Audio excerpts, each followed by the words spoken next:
she said like she wanted a handful. And we only bought 2 pouches, so...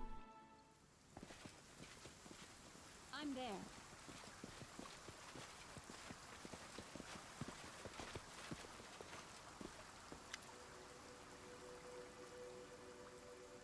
there. Give millions the feather tokens. There, will you free the hostages now? Ah, that's more like it. Go on, hostages. I won't hold you back anymore. Okay. Pouch of feather tokens. I used to think all you people were dumb and nasty, but you don't seem so bad. Let's be friends. Huck millions. Of course, we can be friends. Juggling the Fae pushes you away. Ooh, what are you doing? Stop that. Come on. Here, just take this and hold off on that cuddly stuff, alright? I have to go. A ring, nice. Make sure you don't get lost. You people never seem to watch where you put your feet.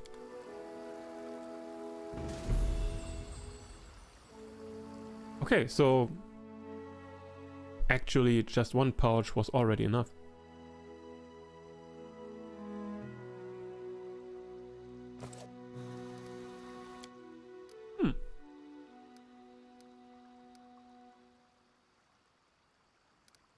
So actually,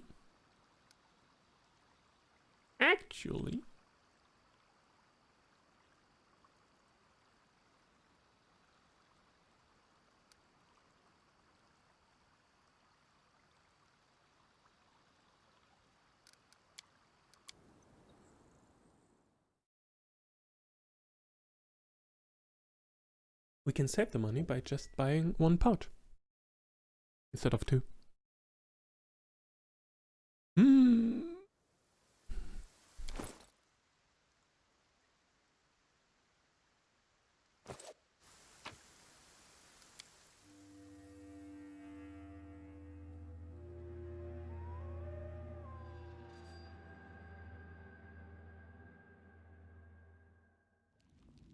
In due time.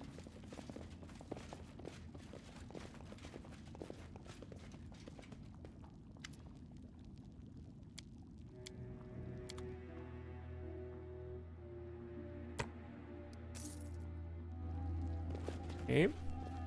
Pouch of feather tokens. Here we go.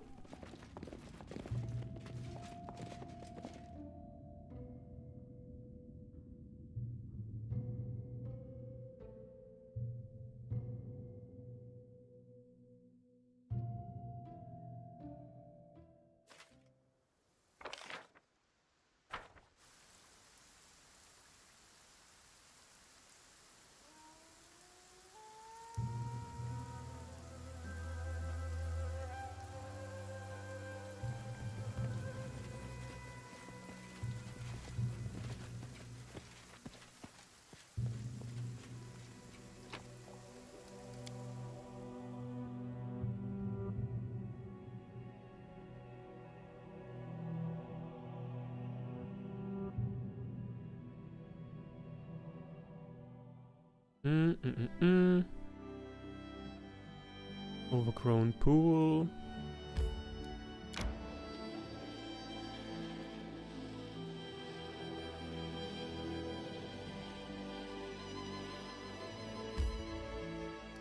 Enter.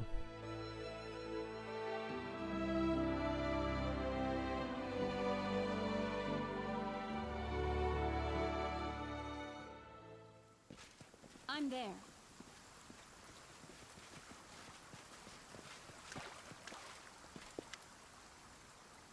So.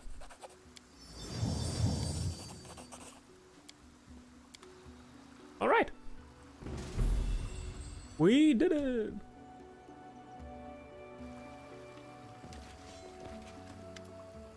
Well, thank you kindly. I was already thinking there was going to be blood.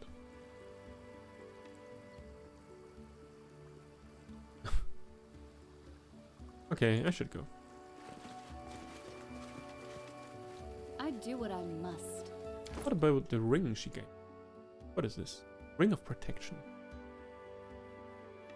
A deflection bonus.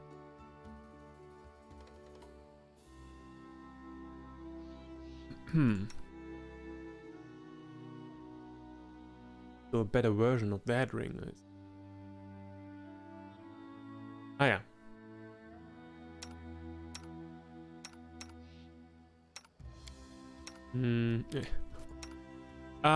We give a Miri that ring. He can get this ring. Here we go.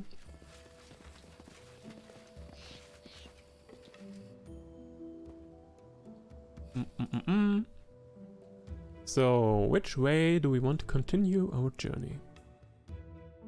Which way?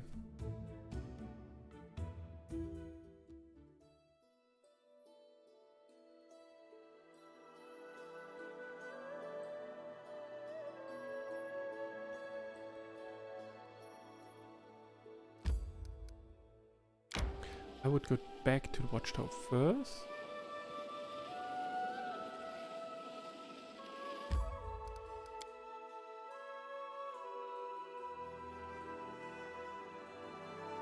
Bandit camp. We can pay them a visit.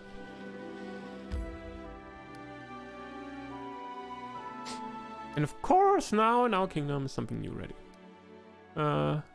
Never mind. Begin resting here. Listen, Harem, how about I give you a nice whack on the dome? All that bull about the end of the end will come flying right out of you. If you want to kill me, do it. What does it matter when we die? Now, or an hour from now, or a year from now?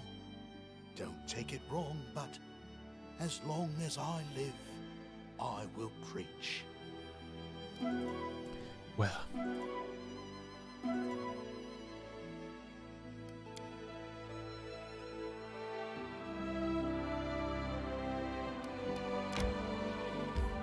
Bandit camp.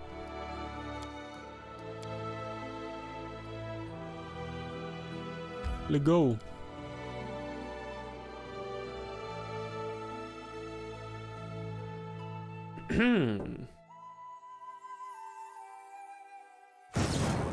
Holy shit.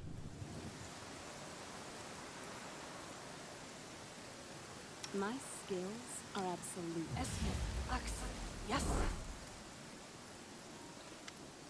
Shorty. Hey! You're all leaving some for me, right? Hendrik, just stand and look out like you were told. The man's voice carries the weight of a command. He seemed to be the leader of these bandits. His bushy beard is matted and remnants of the last day's meals are still evident in it. Quit your whining. We always take care of our own, don't we? Says a disheveled rotund woman with a round face. Disheveled rotund. That's so...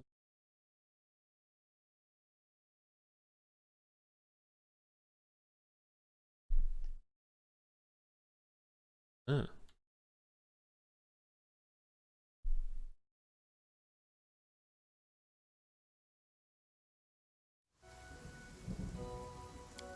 Ha! Right you are. Hey, when have we ever mistreated you, Shorty? The short, ratty man, whose filthy strands of hair do little to obscure his prominent bald spot, doesn't even try to watch the road.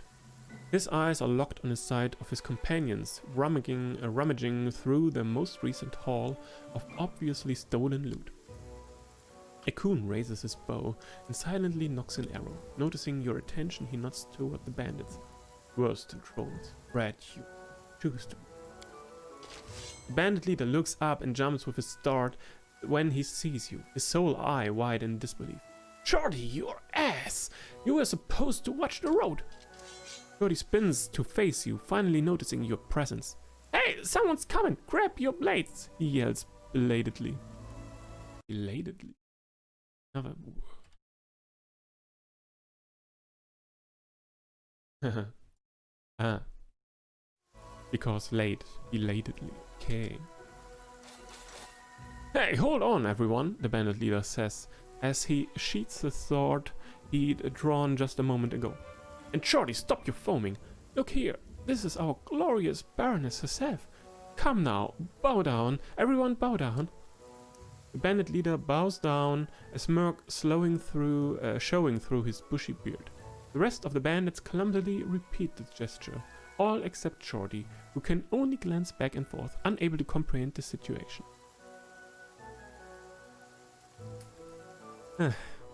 Who are you? What's going on here? Why, we are your loyal subjects, honest bandits, the lot of us. The bandit leader's broad smile reveals a mouth full of rotted teeth.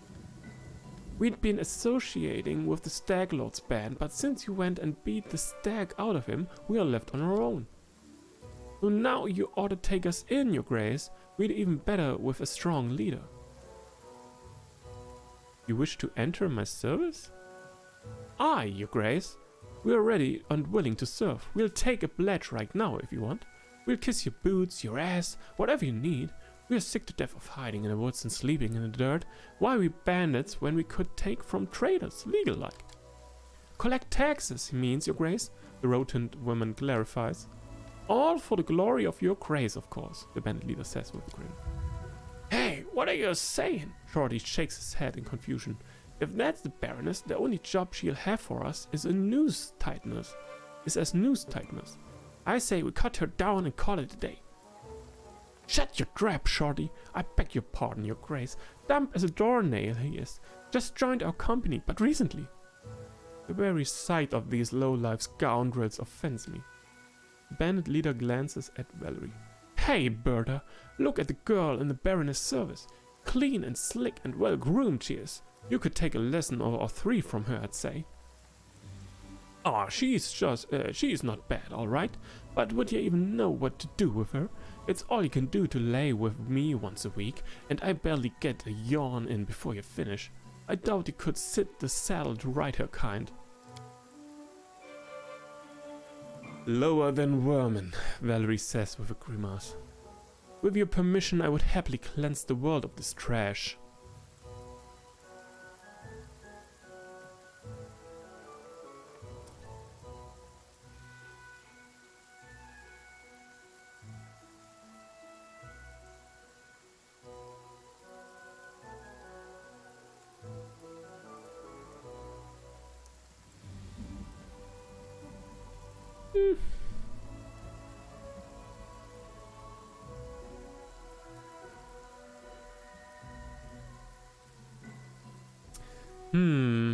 Neutral good. Alright, I'll hire you, but only if you promise to straighten yourselves out and quit banditry. I believe in second chances. Oh well, straighten out, don't you worry. We'll turn a new leaf for sure. The bandit leader smiles, his blackened teeth showing behind his beard. Well, we promise, your grace. We kneel before you and swear to become model citizens. You mark our words. You're hired, just remember your promise.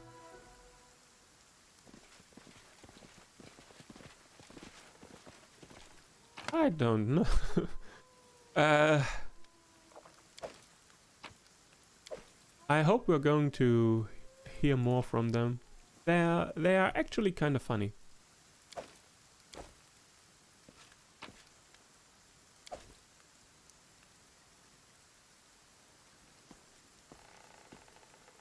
Hurrah for her grace! I'm off. They are actually kind of funny.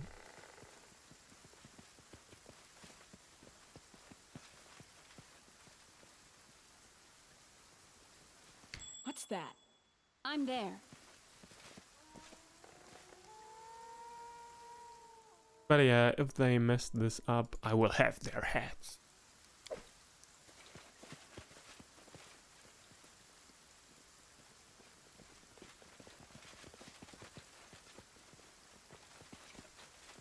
Okay. That's it. Nothing more here to loot. North. Okay then. Take our leave.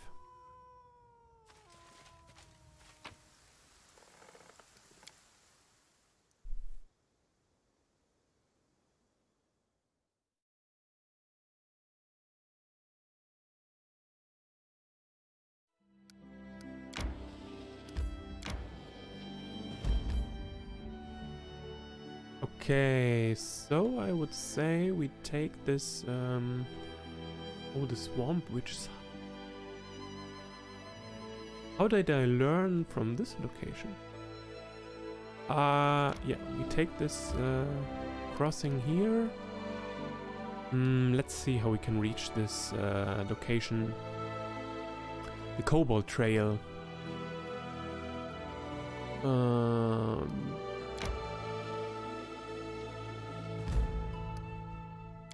Cobalt Camp. I want to check out the trail first.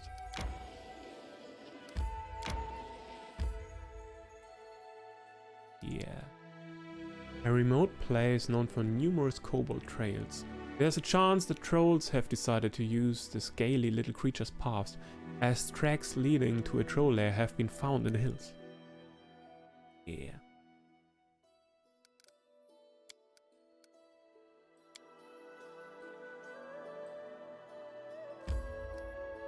Enter the location. Oh. The hills seemed pleasant, even welcoming. No grey doom and gloom, just walking along the path and enjoying the view of all the cute little white pyramids built out of pebblestone. Oh wait, was it pebblestone? Horrors of horrors, what I mistook for pebbles were polished bones, all along the path. Grass was riddled with pyramids made of polished cobalt remains. It got us to thinking. Is it wise to follow such a grim path, the way marked by death itself? Defying all danger, we followed the path. Succeeded a lore check. Okay. Trying to brush away thoughts on who may have polished the cobalt vertebrae and why, we quickly moved along the path leading through the pale hills. It didn't take long for us to reach a mountain river with a bridge crossing over it. Well, bridge may be a bit generous. It was actually just a long branch, about as thick as an arm, spanning from one bank to the other. It may have been enough for a kobold to cross, since we could see enough of those small bone pyramids on the far side, but it didn't look nearly strong enough for our party to cross.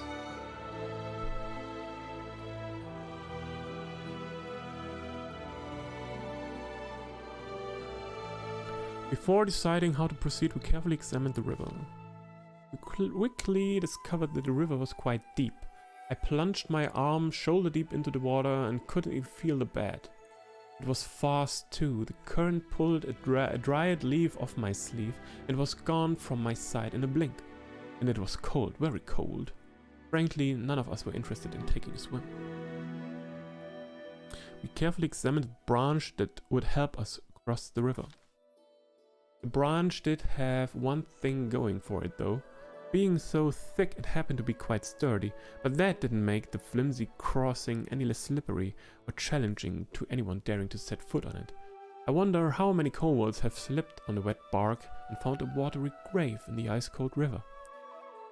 We talked it over and chose a volunteer to try crossing the river.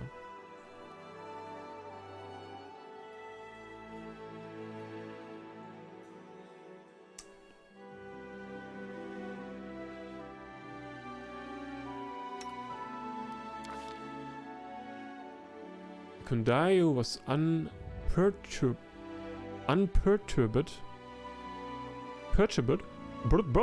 by the thin branch and its beating current. After a deep breath, our volunteer set forth along the precarious crossing, one step, then another. A few feet crossed with no trouble, and I started to think that maybe things would be fine. That's when the branch jerked and started to shake. It was rolling over. With no time to think, all Kundayu could do was... Wait. What is unperturbed?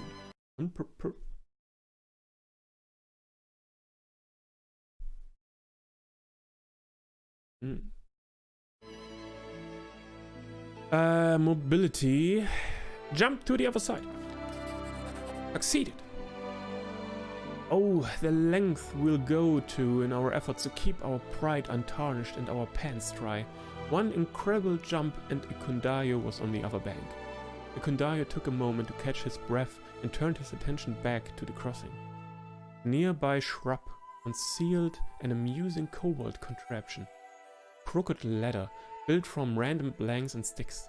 It seems the kobold crossed the river in much the same way we had, sending their most agile companion across to fling the ladder over the other side. Losing no more time, we crossed the river. Oh.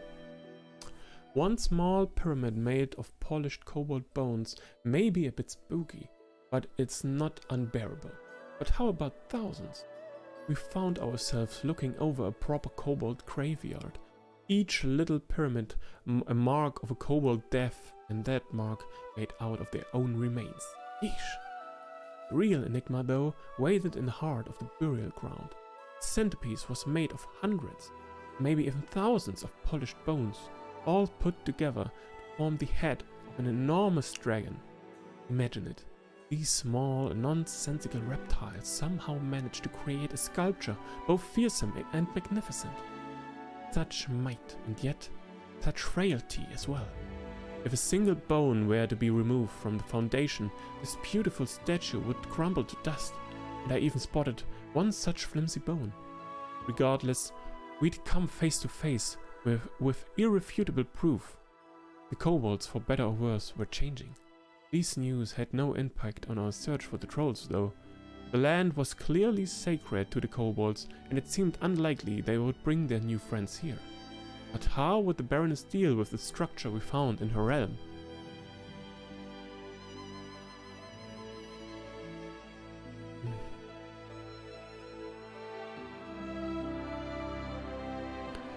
Neutral good. The Baroness deemed it proper to respect the kobold shrine. Following my advice, the Baroness adjusted the dangerously loose bone in the hope of reinforcing the remarkable composition. Her Grace was standing to leave when a glint from the dragon's jaw drew her attention. Carefully reaching inside, the Baroness pulled out what seemed to be a dirty stone. Beneath an outer layer of clay, we found a large, finely cut emerald. It seemed the kobold spirits decided to grant us a gift. Stowing the offering in her bag, the Baroness turned and left. We dutifully followed our leader, and soon the bizarre kobold burial ground was far behind. Huh? It stays active? I wonder for what.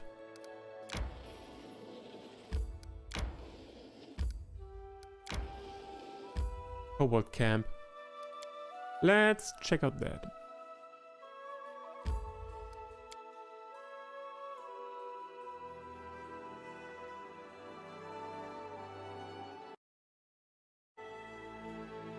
Right. Up, up, up.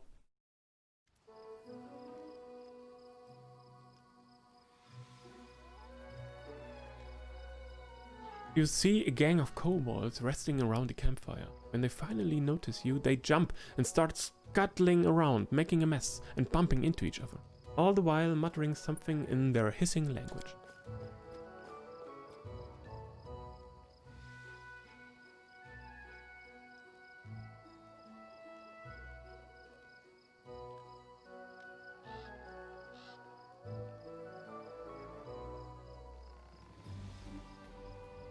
One kobold emerges from the swarming crowd.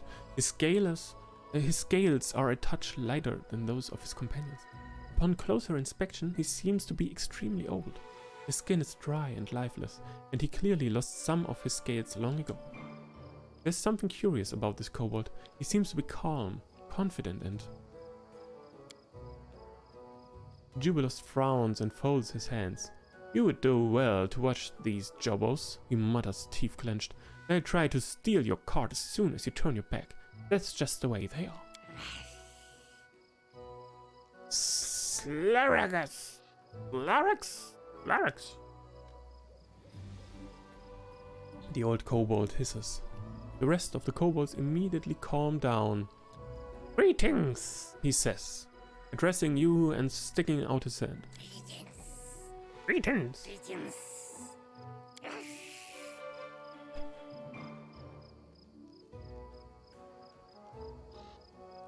But, shake the kobold's hand. Greetings. You shake the old kobold's hand. It's slimy and cold. He continues to stare, his eyes still yellow and emotionless. Kobolds, humans, laugh, the old kobold says.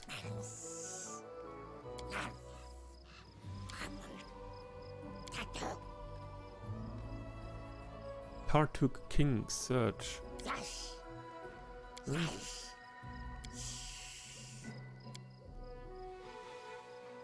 The old kobold seems to have set his piece, so he just continues to stare at you with cold, still eyes.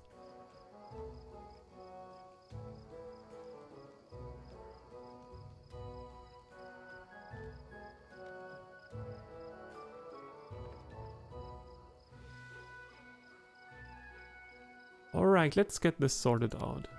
All of the kobolds are staring at you now, no blinking or movement among them. It's starting to get uncomfortable. Tartuk trolls, love, search, Tartuk kobold. Fail the wisdom check.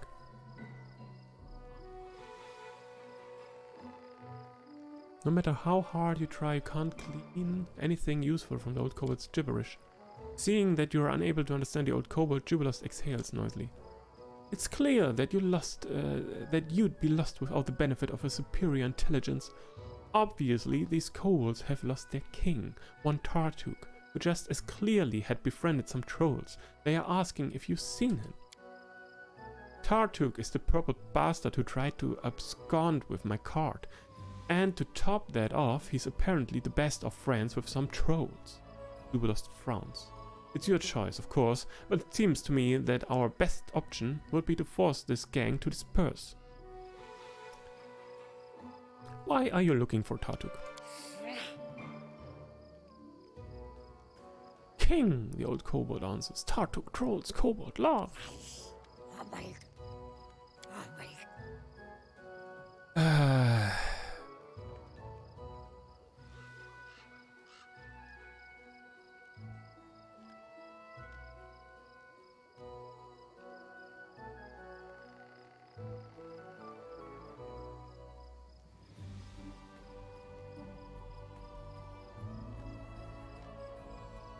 The Hodok Slayer.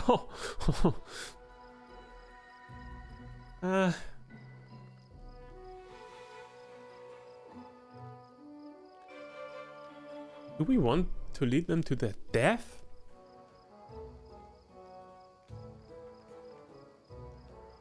I don't think we have to go that far, right?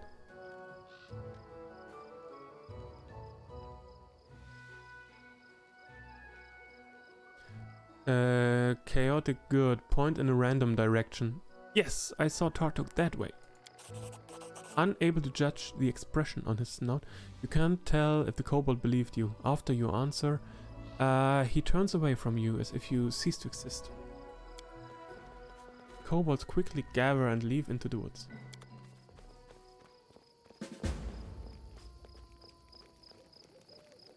Okay. Kobolds are nasty little creatures.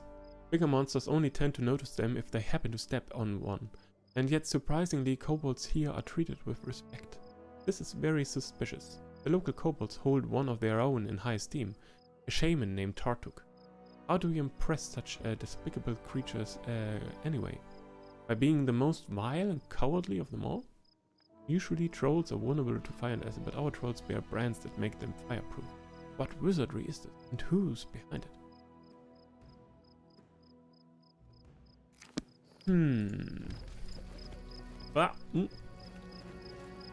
Many small footprints are visible in the dirt. They seem to be recent.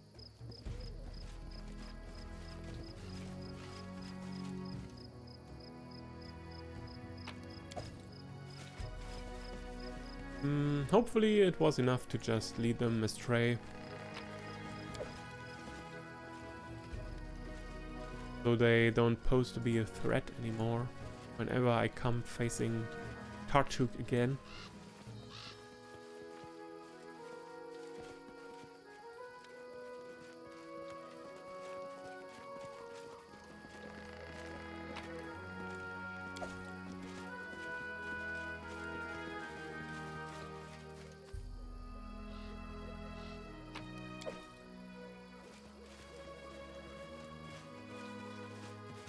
Look ahead.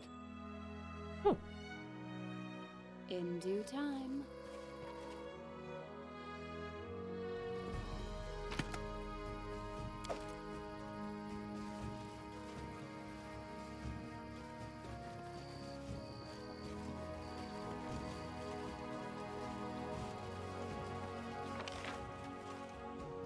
oh. Ah! Another trunk. Okay. We're done here. Move on.